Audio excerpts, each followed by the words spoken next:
Hi, everyone. Thank you so much for tuning in to Beyond the Walls with Carla. I really appreciate it. I don't normally share on a Tuesday, but I really felt inspired to share with you all. I believe that what I have to say is going to be of encouragement to someone, and so I really appreciate your time. First of all, I just want to say thank you so much to everyone for all the encouragement, all the feedback. I appreciate the comments and the likes and the shares on the different social media platforms like WhatsApp and Instagram and so forth. I really and truly appreciate it. I feel that this is my vision.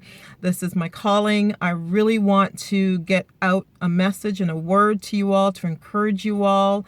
And I appreciate you following me along on this journey, and that you will see that I'm being authentic and that's from my heart and that I really truly care, and that I believe that in sharing that I'm actually caring, because as I teach my little grandson that there's caring and sharing. And so thank you so much. So what I want to talk to you all about today is my devotional time.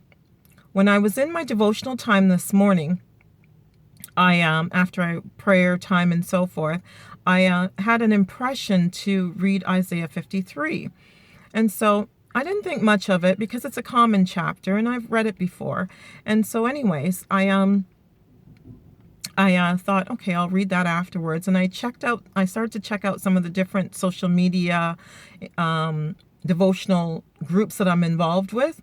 And so one of those social media devotional groups is on WhatsApp, and there was a video, and I started to watch the video, and it was about a lady that came to this country with her mom as immigrants, and it's as they were trying to settle into the country and so forth, that she had to go back to school, and but while she was in school, she was a gas station attendant. And while she was a gas station attendant, she met her future husband. And her future husband at the time, brought her out to his church and introduced her to his pastor. And the pastor said, I don't know if I said that he's a pharmacist, by the way, but the pastor said to him, "Why would you want to marry a gas station attendant?" right in front of her. And she was deeply hurt. And so anyway, she got married and she was attending that church, and no one paid her any mind, and they weren't very kind to her, and they weren't very warm or welcoming. And so anyways, while she was a gas station attendant, as the story goes on, she was going to school and she became a medical doctor. And so when she was at working one day, one of the members of her congregation saw her there, who's a registered nurse, and saw her there and said, "What are you doing here?" And she said, "I'm a doctor here." And she said, "Well, I thought you're a gas station attendant." And so that same registered nurse went back to the congregation and told them, of her credentials, and that she's a doctor. And so after that, people started to pay her attention and started giving her the respect and so forth. And so then I went and I read Isaiah 53. And I just want to read to you from there. And I'm just going to read you the first couple verses so that you understand where I'm going with all of this. And it says, "Who hath believed our report? To whom is the arm of the Lord revealed? For he shall grow up before him as a tender plant, and as a root out of a dry ground. He hath no form nor comeliness. And when we shall see him, there is no beauty that we should desire him. He is despised and rejected of men, a man of sorrows and acquainted with grief. And we hid, as it were, our faces from him. He was despised, and we esteemed him not." And I couldn't help but realize that there's a parallel between my devotional reading and that video that I saw prior.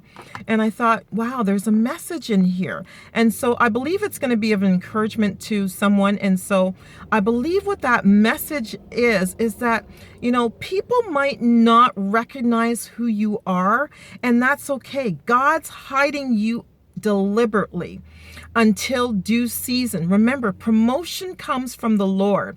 And so God is hiding your purpose. God's hiding that vision, your gifts, your talents, And so don't be discouraged, and don't worry about the naysayers, people that might reject you, people that might put you down, people that might ignore you because they don't think that there's anything special about you. That's okay. God has a plan and a purpose for your life.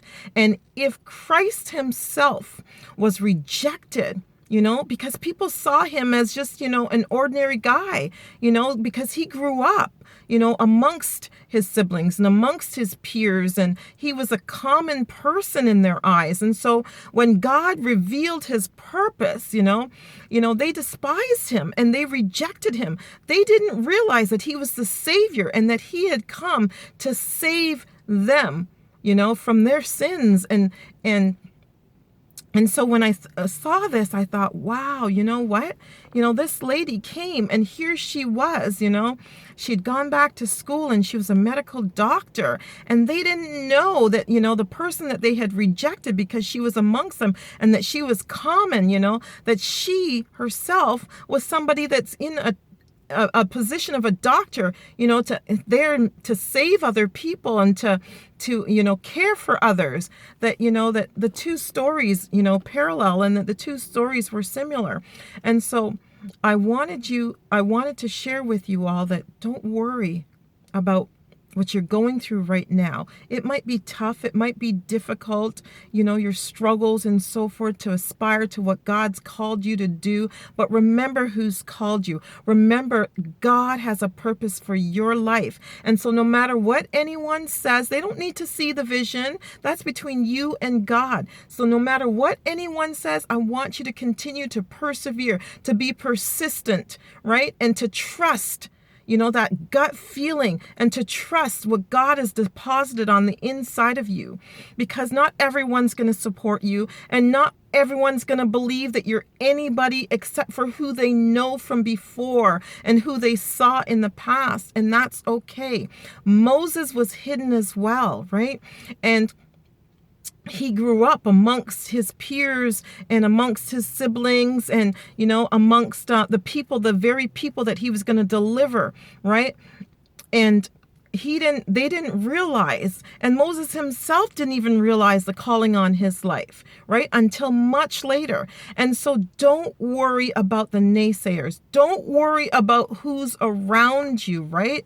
Because promotion, like I said, comes from God, and God will promote you in due season, and then they will support you, and then they will understand, and then they will see. But it's okay. Right now, they're not supposed to see, right? Because then, you don't know what God is doing, and they don't know what God's doing. And so rest with that and run with that and be encouraged by that in due season, your time will come and you will shine in due season.